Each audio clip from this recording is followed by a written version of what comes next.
نبوت مل جانے کے بعد 9 برس تک نبی اکرم صلی اللہ علیہ وسلم مکہ مکرمہ میں تبلیغ فرماتے رہے اور قوم کی ہدایت اور اصلاح کی کوشش فرماتے رہے، لیکن تھوڑی سی جماعت کے سوا جو مسلمان ہو گئی تھی اور تھوڑے سے ایسے لوگوں کے علاوہ جو باوجود مسلمان نہ ہونے کے آپ کی مدد کرتے تھے، اکثر کفار مکہ آپ کو اور آپ کے صحابہ کو ہر طرح کی تکلیفیں پہنچاتے تھے، مذاق اڑاتے تھے اور جو ہو سکتا تھا اس سے درگزر نہ کرتے تھے۔ حضور صلی اللہ علیہ وسلم کے چچا ابو طالب بھی انہی نیک دل لوگوں میں تھے جو باوجود مسلمان نہ ہونے کے حضور صلی اللہ علیہ وسلم کی ہر قسم کی مدد فرماتے تھے۔ 10ویں سال میں جب ابو طالب کا بھی انتقال ہو گیا تو کافروں کو اور بھی ہر طرح کھلے مہار اسلام سے روکنے اور مسلمانوں کو تکلیف پہنچانے کا موقع ملا۔ چنانچہ حضور اقدس صلی اللہ علیہ وسلم اس خیال سے طائف تشریف لے گئے کہ وہاں قبیلہ ثقیف کی بڑی جماعت ہے، اگر وہ قبیلہ مسلمان ہو جائے تو مسلمانوں کو ان تکلیفوں سے نجات ملے اور دین کے پھیلنے کی بنیاد پڑ جائے۔ وہاں پہنچ کر قبیلہ کے 3 سرداروں سے جو بڑے درجے کے سمجھے جاتے تھے گفتگو فرمائی اور اللہ کے دین کی طرف بلایا اور اللہ کے رسول کی یعنی اپنی مدد کی طرف متوجہ کیا، مگر ان لوگوں نے بجائے اس کے کہ دین کی بات کو قبول کرتے یا کم سے کم عرب کی مشہور مہمان نوازی کے لحاظ سے ایک نووارد مہمان کی خاطر مدارات کرتے، صاف جواب دے دیا اور نہایت بے رخی اور بد اخلاقی سے پیش آئے۔ ان لوگوں نے یہ بھی گوارا نہ کیا کہ آپ یہاں قیام فرما لیں۔ جن لوگوں کو سردار سمجھ کر بات کی تھی کہ وہ شریف ہوں گے اور مہذب گفتگو کریں گے، ان میں سے ایک شخص بولا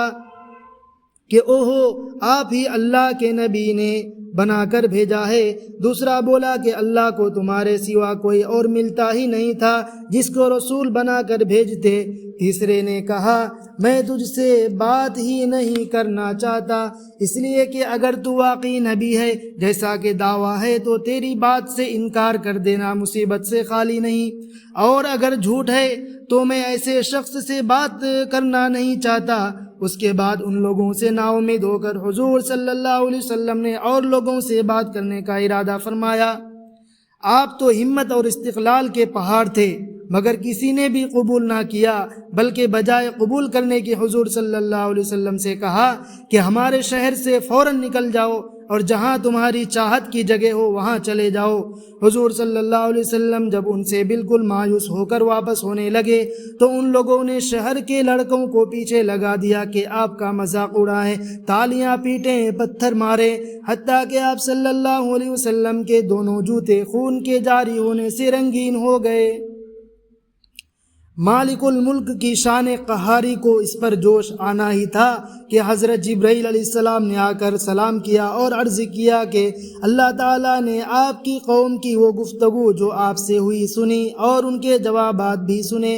اور ایک فرشتے کو جس کے متعلق پہاڑوں کی خدمت ہے آپ کے پاس بھیجا ہے کہ آپ جو چاہیں اس کو حکم دے۔ اس کے بعد اس فرشتے نے سلام کیا اور عرض کیا کہ جو ارشاد ہو میں اس کی تکمیل کروں، اگر ارشاد ہو تو دونوں جانب کے پہاڑوں کو ملا دوں جس سے یہ سب درمیان میں کچل جائے، اور جو سزا آپ تجویز فرمائیں۔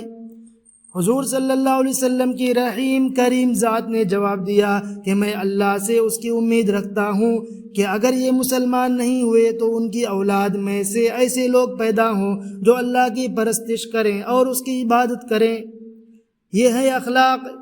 اس کریم ذات کے جس کے ہم لوگ نام لیوا ہیں کہ ہم ذرا سی تکلیف سے کسی کی معمولی سی گالی دے دینے سے ایسے بھڑک جاتے ہیں کہ پھر عمر بھر اس کا بدلہ نہیں